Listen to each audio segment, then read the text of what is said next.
खन्ना, विधानसभा उपचुनाव में रुझानों में बीजेपी इस वक्त आगे दिखती नजर आ रही है। इस वक्त की बड़ी खबर आपको बता दें, 8 राज्यों की 10 विधानसभा सीटों में जो उपचुनाव हुए हैं उसकी वोटों की गिनती जारी है। 5 सीटों पर बीजेपी इस वक्त आगे चल रही है। दिल्ली के राजौरी गार्डन में बीजेपी अकाली उम्मीदवार बड़े अंतर से आगे चल रहे हैं, जबकि आम आदमी पार्टी के उम्मीदवार तीसरे नंबर पर हैं। 7 राउंड के बाद बीजेपी उम्मीदवार 17,500 के करीब वोट के आसपास हैं, जबकि आपके उम्मीदवार सिर्फ 3,395 वोट अभी तक पा चुके हैं।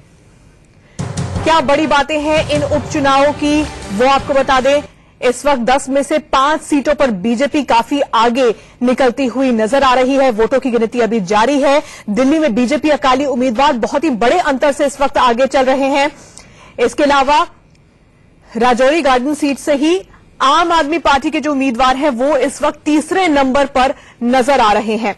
एमपी, राजस्थान, असम और हिमाचल में बीजेपी इस वक्त आगे चल रही है। 8 राज्यों की 10 सीटों पर वोटों की गिनती हो रही है। बंगाल में टीएमसी इस वक्त आगे चल रही है। उपचुनाव क्यों हो रहे हैं वो भी हम आपको बता रहे हैं। जरनैल सिंह के इस्तीफे के बाद राजौरी गार्डन की सीट खाली थी, इसलिए वहां पर उपचुनाव हो रहे हैं और इसी तरह से 8 राज्यों की 10 सीटों के लिए इस वक्त वोटों की गिनती जारी है।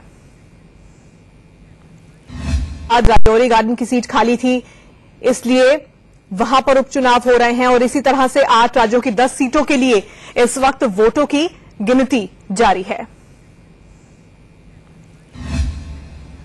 और इस वक्त हमारे 2 संवाददाता हमारे साथ जुड़े हुए हैं। दिल्ली के राजौरी गार्डन, जहां इस वक्त बीजेपी काफी आगे नजर आ रही है, वहां से भी हमारे संवाददाता हमारे साथ जुड़े हुए हैं। इसके अलावा भोपाल से दीप्ति हमारे साथ जुड़ी हुई है। सबसे पहले अजीत का हम रुख कर लेते हैं। अजीत, बहुत बड़े अंतर से इस वक्त बीजेपी अकाली उम्मीदवार राजौरी गार्डन सीट से आगे नजर आ रहे हैं। बिल्कुल साथ तान्या, अगर हम बात करें तो केवल 46.46% जो मतदान हुआ उसमें से, यानी तकरीबन 72 से 75 हजार वोट पड़े, उसमें से अगर मार्जिन 3,000 से ऊपर का है तो एक बड़ा मार्जिन माना जाएगा कि अकाली और बीजेपी का मार्जिन लगातार 17,500 तकरीबन है जो वोट टोटल पड़े हुए हैं और मार्जिन तकरीबन 3,000 का है। लेकिन बीजेपी की क्या कुछ खुशियां, हमारे साथ राजीव बब्बर है, यहीं के हैं और प्रवक्ता भी हैं बीजेपी के। क्या लग रहा है राजीव भाई, जिस हिसाब से मार्जिन लगातार हम कहें कि धीरे धीरे बढ़ रहा है, कुछ कम भी हो रहा है, लेकिन अभी भी मार्जिन लगातार पहले राउंड से ही बरकरार है, तो क्या माना जाए कि आम आदमी पार्टी को पूरी तरह से नकार दिया दिल्ली की जनता ने और कांग्रेस को भी कहीं न कहीं सेकंड नंबर पर लाके खड़ी कर दिया जैसे लगातार होता आ रहा है? देखिए, ऐसा है कि अभी तक के जो रुझान है, खासतौर पे जो क्षेत्र अभी तक खुला है, वो नॉर्मली माना जाता है कांग्रेस का गढ़ है, कांग्रेस के कैंडिडेट का गढ़ है, ऐसा माना जाता है। और उस सारे क्षेत्र में भी हम मार्जिन लेकर निकले हैं, तो बहुत स्पष्ट नजर में आ रहा है कि जो अंतिम परिणाम आते आते बहुत स्पष्ट बहुमत के साथ भारतीय जनता पार्टी ये जीतेगी। और यहाँ बैसाखी का आज दिन है, बैसाखी की सबको बधाई हो और राजौरी की जनता भी बैसाखी की बधाई जो है तो इससे तो फिर हम कहेंगे राजू भाई कि अगर 17 राउंड की अभी काउंटिंग होनी बाकी है, अभी 7 हो गए हैं, 10 बाकी है, मार्जिन अभी 3,000 से ही ऊपर चल रहा है, तो अगर मार्जिन धीरे धीरे ऊपर होता है तो आपको कितना अनुमान लग रहा है कि कितने मार्जिन तक आप आगे बढ़त बना सकते हैं, जीत हासिल कर सकते हैं? देखिए, ऐसा है, मुझे लगता है कि ये मार्जिन अब बढ़ता चला जाएगा और थोड़ी देर में प्रत्यक्ष को प्रमाण कैसा सब सामने आएगा।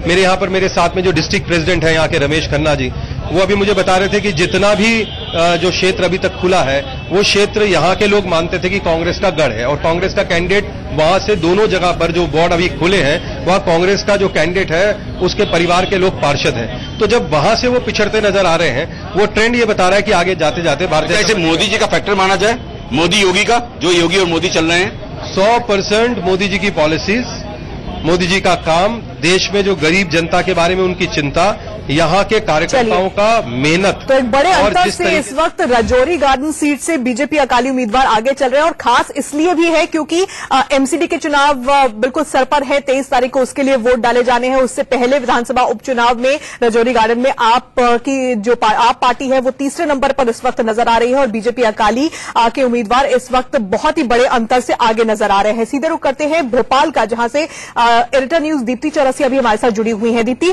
जिन 2 सीटों पर उपचुनाव हुए उनके भी काउंटिंग चल रही है मध्य प्रदेश में और वहां पर एक पर बीजेपी और एक पर कांग्रेस इस वक्त आगे चल रही है। जी तान्या, मध्य प्रदेश में जो है 2 विधानसभा सीटों के उपचुनाव की अभी काउंटिंग चल रही है, जिसमें एक बांधवगढ़ है और एक अटेर है। इसमें बांधवगढ़ से लगभग 5 राउंड हो चुके हैं और 5000 के वोटों से बीजेपी आगे चल रही है। और अगर हम अटेर चुनाव की बात करें तो अटेर में इस समय कांग्रेस आगे चल रही है, लेकिन अटेर में सबसे बड़ी बात है कि कांग्रेस जो आगे है बहुत नॉमिनल वोटों से आगे है, तो अभी बीजेपी को बढ़त बनाने की उम्मीद है। और अगर देखा जाए तो पहला ही राउंड चल रहा है अभी काउंटिंग का। और तान्या, मैं आपको बता दूं कि ये चुनाव दोनों इसलिए इंटरेस्टिंग है कि आपको याद होगा कि अटेर चुनाव में ईवीएम को लेकर बड़ा बवाल खड़ा हुआ था कि ये बताया जा रहा था कि ईवीएम पे जो बटन दबाओ बीजेपी की पर्ची निकलती है, तो ईवीएम को लेकर काफी बड़ी कंट्रोवर्सी हुई थी। उसके बाद जो है चुनाव आयोग ने, निर्वाचन आयोग ने दिल्ली से टीमें भेजी थी और कई सारे उस पर जांचें बैठी थी। और पहली बार ऐसे चुनाव है मध्य प्रदेश में जिसमें वीवीपीटी मशीन का उपयोग हो रहा है तान्या। और अभी तक जो हालात हैं उसमें एक वोट पे बीजेपी और एक पर कांग्रेस आगे चल रही है। बिल्कुल, और अब चुनाव आयोग की ओर से ये भी कह दिया गया है, हमारे सूत्र बता रहे हैं कि खुली चुनौती चुनाव आयोग दे रहा है 1 से 10 तारीख तक की कि कोई भी आकर ईवीएम को हैक करने की कोशिश करे और अगर उसमें वो कामयाब होता है तो हम मान लेंगे। लेकिन इस वक्त चुनाव आयोग का ये कहना है कि माना ही नहीं जा सकता कि ईवीएम हैक भी हो सकती है। एक बार फिर से अजीत का रुख करते हैं। अजीत, दिल्ली में एमसीडी के चुनाव बिल्कुल सिर पर है, 23 तारीख को वोट पड़ने हैं। उससे पहले रजौरी गार्डन सीट पर जिस तरह के रुझान इस वक्त नजर आ रहे हैं उसका क्या असर होगा? बिल्कुल साफ तौर पर है, ये सब लोग की निगाहें बाईपोल चुनाव पे थी, यानी सेमीफाइनल मैच पे था जो एक सीट पे हो रहा था। अगर जिसमें जिसकी जरूरत होती है उसकी लहर यहाँ पे मानी जा रही थी, तो कांग्रेस अपना दमखम लगा रही थी, सिद्धू को भी मैदान में उतारा था, तो वही बीजेपी में अपना दमखम लगाकर तमाम केंद्रीय मंत्री को उतारकर प्रचार प्रसार कर रही थी। यानी हर किसी के नाक की बात बनी हुई थी और उस नाक की बात में बीजेपी आगे बढ़त अभी बनाए हुए है, क्योंकि अभी 7 राउंड पूरे हुए हैं। 3000 वोटों के मार्जिन से शिरोमणि अकाली दल बादल और बीजेपी का जो गठबंधन है वो आगे चल रहा है। कांग्रेस अभी पीछे है, लेकिन अभी 10 राउंड अभी होने बाकी हैं, तो वो देखना दिलचस्प होगा कि 10 राउंड में क्या समीकरण बदलेंगे या फिर इसी तरह का मार्जिन धीरे धीरे बढ़ता नजर आएगा। लेकिन जैसे तमाम लोगों में बातचीत, उनका साथ में यही कहना है कि आम आदमी पार्टी पर कोई टच नहीं कर रहा है, क्योंकि जिस तरह से जर्नैल सिंह यहाँ से छोड़ के पंजाब भागे, तो ऐसे तो नहीं कि निगम के चुनाव होते फिर कोई ऐसा हो कि भाग के चला जाए, तो इसलिए हम कोई मौका नहीं देना चाहते। और एक अजीत दिलचस्प फैक्ट यहाँ पर यह भी है कि इसी सीट से जब जर्नैल सिंह चुनावी मैदान में उतरे थे 2015 में, उस वक्त 54,000 वोटों के साथ उन्होंने जीत हासिल की थी। उसके बाद पंजाब में चुनाव लड़ने के लिए उन्होंने सीट को छोड़ा था, जिसकी वजह से सीट खाली थी और इस पर उपचुनाव हुआ था। तो आम आदमी पार्टी के जर्नैल सिंह जहां 54,000 वोटों से जीते थे अजीत, उसके बाद अगर आम आदमी पार्टी का उम्मीदवार इसी सीट से तीसरे नंबर पर चल रहा है तो अपने आप में काफी बड़ी बात है।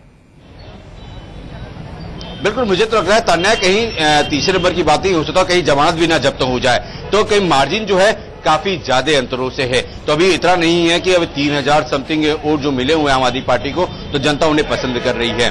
क्योंकि हरजीत की बात करें तो हरजीत सिंह ने लगातार प्रचार प्रसार किया, तमाम लोग भी उनके आए, लेकिन वो दमखम जो है वो नहीं दिख रहा था, जैसा कि जर्नैल सिंह में यानी 2015 के चुनाव में पूरा माहौल था, तो वो माहौल भी नहीं बना पा रहे थे। क्योंकि शिकायत लोगों की यही थी, जो लोकल लोगों की, उनका यही कहना था कि अगर हश्र यही है तो न जाने और क्या कुछ होगा। तो इसलिए जनता पूरी तरह से नकारने के मूड में है। जो उनके तमाम हम कहे वॉलंटियर हैं, उन्होंने उनका सपोर्ट किया और कोई सपोर्ट यहाँ आम जनता नहीं कर रही है। तो हालात यह है कि अब एमसीडी के चुनाव में साफ नजर आ रहा है कि बीजेपी की अब धीरे धीरे छवि और गति दोनों अब तेज होगी इस बाईपोल के रिजल्ट के बाद। बिल्कुल, बीजेपी की लहर इस वक्त वहां पर नजर आ रही है। और खास बात यह भी है कि जिस रजौरी गार्डन का हम जिक्र कर रहे हैं, दिल्ली के रजौरी गार्डन का, वहां पर एमसीडी की 4 सीटें हैं और एमसीडी के जो चुनाव हैं वो 23 तारीख को उसके लिए वोट डाले जाएंगे।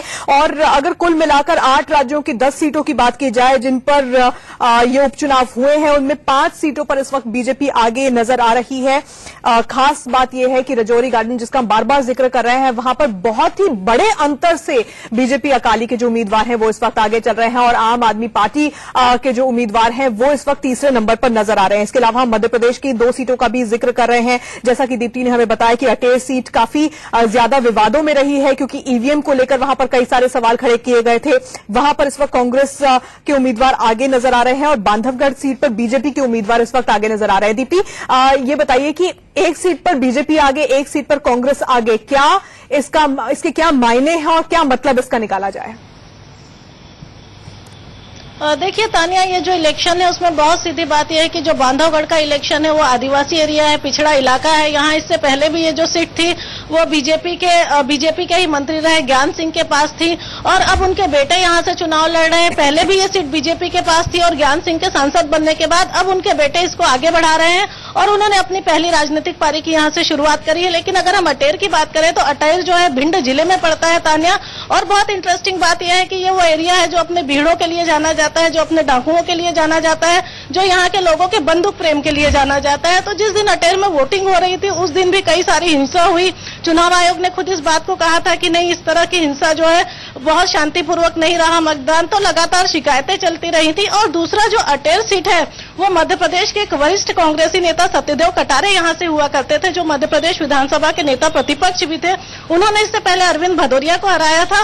और इंटरेस्टिंग इसलिए भी है कि चूंकि यहाँ पे हमेशा बुलेट और पहले बैलेट की बात होती थी और अब चूंकि उनके बेटे हेमंत कटारे इस सीट से चुनाव लड़ रहे हैं और इससे पहले कई सालों तक सत्यदेव कटारे वहां से जीते हैं, भिंड से रहे हैं मूलतः। तो अब ये देखा जाएगा कि हेमंत कटारे को सहानुभूति वोट मिलेगा या बीजेपी के विकास के नाम की लहर, मोदी के नाम की लहर या शिवराज के नाम की लहर जो है बीजेपी को यहाँ से बिल्कुल आएगी। और अजीत, फिलहाल आपका शुक्रिया हमारे साथ जुड़ने के लिए। एक अपडेट अपने दर्शकों को दे दें कि इस वक्त जो अपडेट मिल रहा है उसके मुताबिक 10 सीटों में से 6 सीटों पर अब बीजेपी इस वक्त आगे